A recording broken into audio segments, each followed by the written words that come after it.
Several parts of the country, especially in the north and eastern region, have been hit hard by drought and scores have starved to death in parts of Karamoja sub-region. Former FDC presidential candidate and opposition activist Dr. Kizza Besigye has criticized government for not doing enough to supply relief food to the needy and failed yet to find a permanent solution to hunger crisis. All these rivers are carrying fresh water.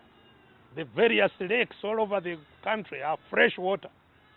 You cannot talk about drought of 1 year and you want to declare a state of emergency. The emergency is the regime itself.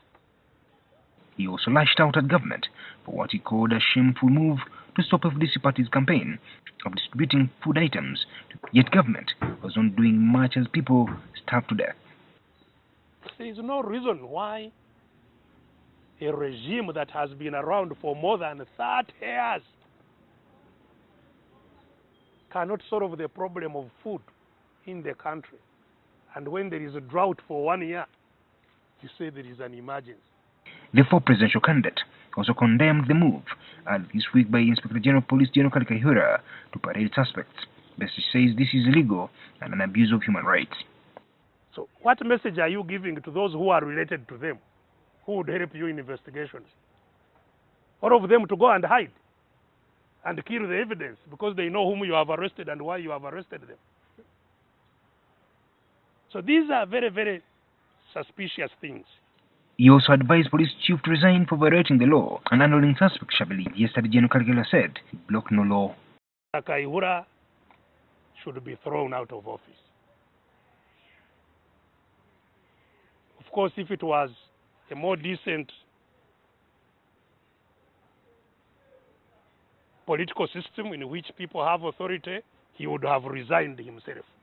The opposition leader also threatened to mobilize masses to elect their own local council leaders under what he called the people's government. We are going to focus on organizing an LC1 election in this country.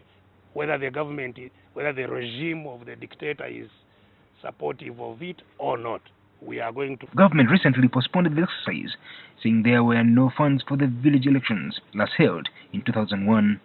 Besigye says this is a deliberate move to undermine the rights of citizens to elect their leaders.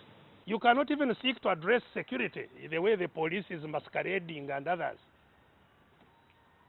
When you don't have legitimate government at the village, you can't. The Constitution of Uganda provides that only the Electoral Commission has the mandate to organize the national elections. If Besigye goes ahead with his plans to organize the LC elections, it could end up in a confrontation with police. Ivan Chimbulichigozi, NTV.